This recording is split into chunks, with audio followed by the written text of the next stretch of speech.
Welcome to Big Era 5, looking at patterns of interregional unity from around 300 to 1500 CE.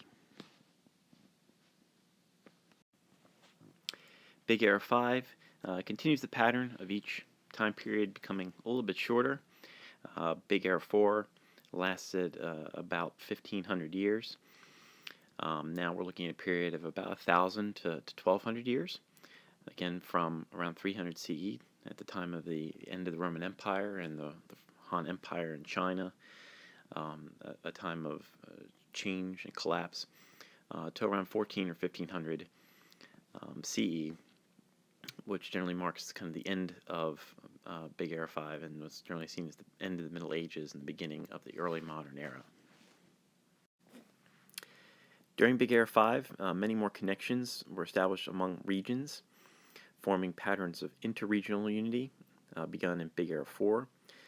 We saw larger empires, more unity being established at that time with things like the Silk Road, but those began expanding even further across larger and larger regions, so that by the end of this period, for one example, pretty much all of Central Afro-Eurasia, and even pretty much the entire region, was connected to each other, and we saw larger patterns across other parts of the world as well. As a result of this, at the start of Big Era 5, numerous inventions, trade goods, ideas, religions were starting to spread from their regions of origins to larger and larger areas. The spread had become so extensive that many of these ideas and useful things had spread across Afro-Eurasia as part of a very large cultural exchange that would have a huge impact on history. This cultural exchange had four main aspects. Population continued to increase as people migrated. People shared ideas across regions. Trade networks expanded and cities grew. And huge empires brought many different groups of people together. We're going to take a look at each of these causes of cultural exchange: population, trade, ideas, and empires. World population grew from about 350 million to 460 million during this time period, a significant increase. Well, you can see that that was not a steady increase due to various problems that popped up during the time, in particular some plagues that spread across the world, the Justinian plague as it becomes known in the 6th century CE, and then the Black Death in the 14th century, along with other issues of famine and climate change, which we'll talk about as well. As we know, today we have over 7 billion people living on Earth, nowhere near that back then.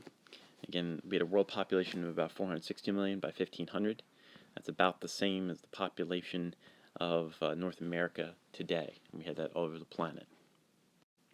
The population of the Americas was much smaller than the population of Afro-Eurasia. As you can see here, total world population, which includes Afro-Eurasia, is the difference between that bottom red line and the top line of world population. So the bulk of the globe's population was located in Afro-Eurasia, although those numbers for American population are still somewhat debated since there's no clear records on that.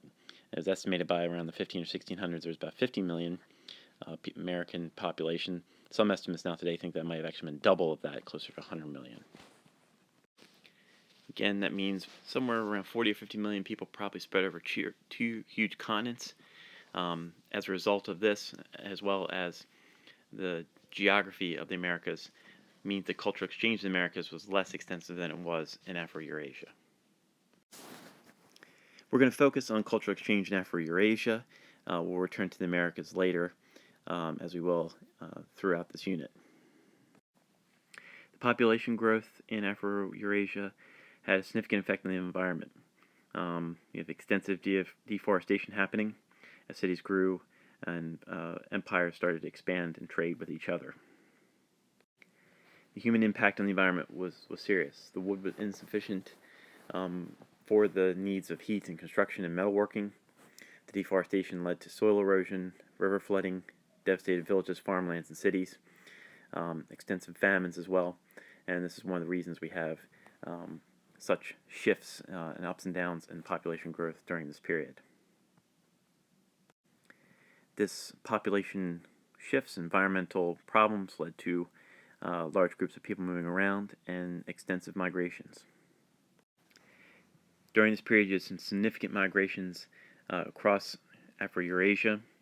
You had the Germanic tribes moving into the Roman lands during the beginning of this period. You had Bantu-speaking people moving south from Central Africa into the southern parts of Africa. You had the Vikings expanding out of Scandinavia across northern Europe and beyond. You had the Arabs moving out of Arabia across North Africa and into the Middle East. Turkic groups and Mongols moving from Central Asia to other parts of Asia. The Chinese expanding to the south. The peoples of Oceania moving across the islands of that region. Migration encouraged cultural exchanges. They moved into other peoples, groups, and territories, often forcing some people to go elsewhere or leading to wars and conflicts. Migrating groups also introduced new plants and animals. They diffused technologies for farming, warcraft, and warfare. Migrations also diffused languages, styles of living, and the arts. Building states and empires involved cultural exchange across Afro-Eurasia, and during this time many different states and empires came into being and also went away. New ruling groups built on the foundations of the early states and empires of the period. By 600 CE, the Roman Empire in the west was gone, replaced by the Frankish kingdoms and other Germanic tribes. But you did have a resurgent Byzantine Empire, which was quite powerful in the east. You had other empires throughout Central Asia and Eastern Asia, since the Sassanid Persians and the Sui dynasty in China. By 800 CE, we see the rise of Islam and the Islamic Empire in the Abbasid Caliphate, which stretched across North Africa and into the Middle East and Central Asia. In the West, we see the Carolingian Empire of Charlemagne come to rise, and also continued influence and power of the Tang in China. By the 13th century, we start to see a very different map. The most dominant feature, obviously, the rise of the Mongol Empire in Central Asia. But you also see the beginnings of early modern states, particularly in Europe, with Russia, Poland, Hungary, France, Spain, and England. But you also see this in other places such as Mali, West Africa, Ethiopia, in East Africa, and the Japanese and Korean states in the Far East. By the end of this period, we see the map has shifted yet again. The Mongol Empire has gone away, and we have many various but large and powerful states, particularly the powerful Ming in East Asia, the rising Ottoman Empire in the West, and significant other states spread across this area, across Africa, Europe, and Asia. So how did states and empires stimulate cultural exchange in Afro-Eurasia? The wars between the different empires led to destruction, but produced many new inventions in warfare, particularly when it came to things like steel weapons and gunpowder. Strong governments protected trade routes and stabilized currencies across the large area and allowed for better trade and growth. Royal courts were patrons of science, religious institutions, and the arts, and led to a cultural flowering in many areas during this time. And large states brought together many ethnic, language, and religious groups. Trade was also closely linked to cultural exchange, and many empires supported trade in Afro-Eurasia as merchants traveled great distances in search of wealth. As the number of cities grew across the region, as well as trade works between them, made trade more extensive.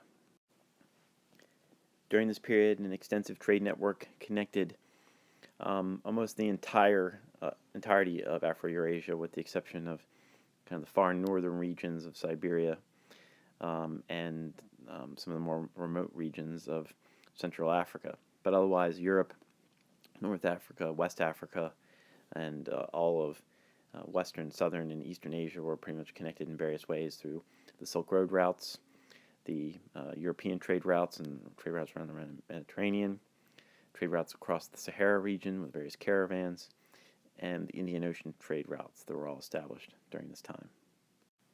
Trade helped spread religions, languages, ideas, and art. It stimulated the use of natural resources across the region. Cities and manufacturing grew bigger, and you had the developments of some of the first banks, credit systems, money systems that encouraged regional and long-distance trade. During this time, the universalist religions that we've already looked at a little bit, that were founded mostly during Big Era 4, started spreading across this region. Universal religions believe that anyone can join. They're not limited to any one ethnic group or racial group. So we see here the very complicated spread of all these various religions. Hinduism spread out of India into Southeast Asia. Buddhism also spread from India to Southeast Asia, but also to parts of Central Asia, China, Japan. Christianity came out of the Mediterranean world and spread throughout Europe and into Central Asia and the Middle East. And then Islam, coming out of Arabia, spread across North Africa all the way into Southern Europe, through Central Asia, and across South Asia and the Indian Ocean region. Of course, these religions were spread by people, by other various people. Buddhist monks spread Buddhism throughout Asia. Arab traders and Sufi orders spread Islam across Asia and the Middle East. And Christian missionaries spread Christianity throughout Europe and beyond. In many ways, these religions were key to cultural exchange in the region. Universal faiths gave members a sense of community beyond political, class, or ethnic identities. So people could be Christians, Buddhists, Muslims, even though they were of different backgrounds. Religious scholars gathered and recorded knowledge and founded institutions of learning from ancient times and from beyond their own borders. And the spread of religion stimulated production and exchange of arts, literature, philosophy, and the sciences. So what were some of the inventions, products, technologies, ideas that were exchanged across this region during this time?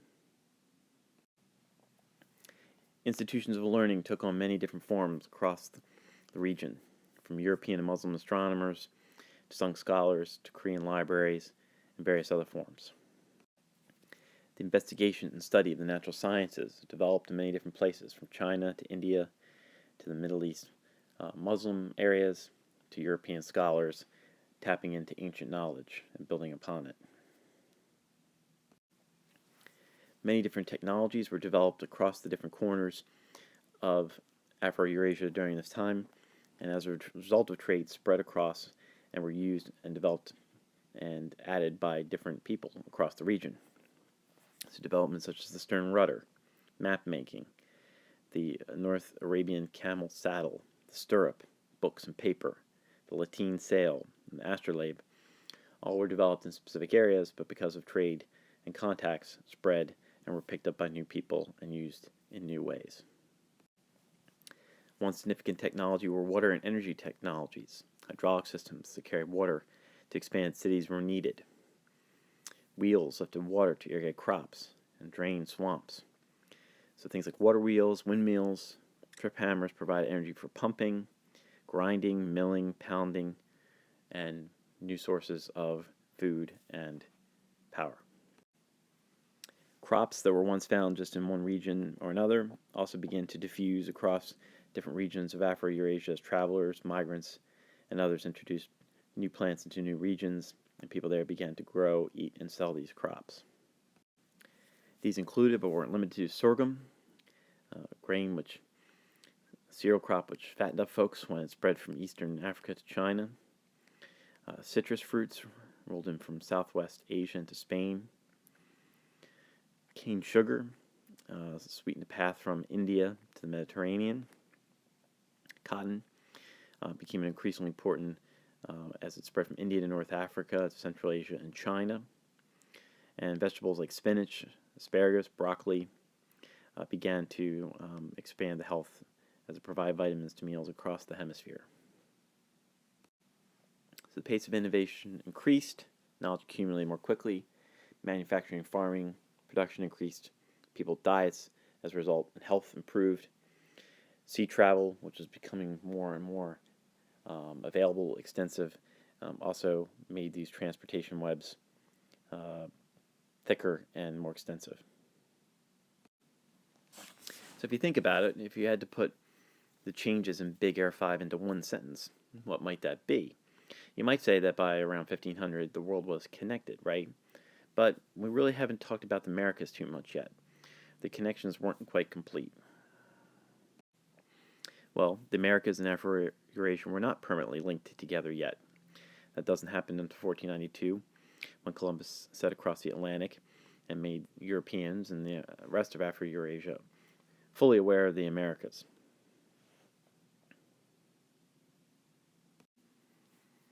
This would be one of the turning points that ends Big Era 5 and will launch the Big Era 6.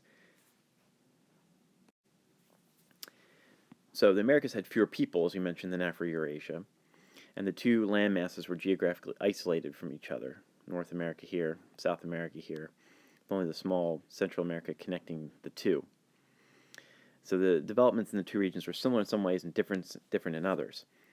Also, the north-south orientation, mostly of this continent, as opposed to the east-west orientation of Afro-Eurasia, means that transporting goods and crops across this area means shifting climates along the way. So that made the Americas a region of cultural exchange, but much more limited than in Afro-Eurasia.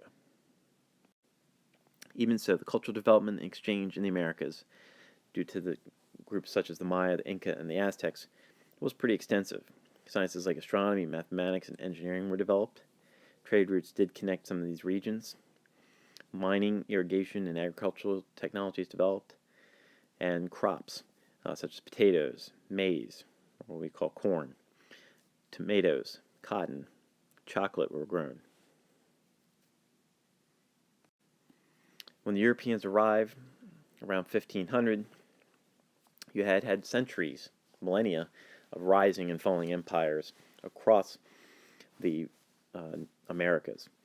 But the three main empires at this point were the Aztec, the Maya, and the Inca. So at the very end of Big Air 5, the European mariners begin to set out on these transatlantic, transoceanic voyages to the Americas. These voyages would have come to link the Americas and Afro-Eurasia for the first time permanently. We had some limited contact before this with people like the Vikings, but that permanent setting, that permanent link would happen for the first time in over 1,300 years when the migrations of people came across the land bridge from Asia during the Ice Age. Significant questions remain regarding this, as the cultural exchange in Afro-Eurasia before 1500 made possible technologies that permitted transoceanic voyages, such as the stern rudder, the compass, the lateen sail, map making. All these things developed across the various corners of Afro-Eurasia and coming to Europeans. Is that why people from Afro-Eurasia discovered the Americas first and not the opposite? The question is one that's complicated and still leads to much debate. In Big Air 6, we'll then see how explosive things happened when migration, empires, trade, and ideas started moving around the entire globe as a result of these huge changes.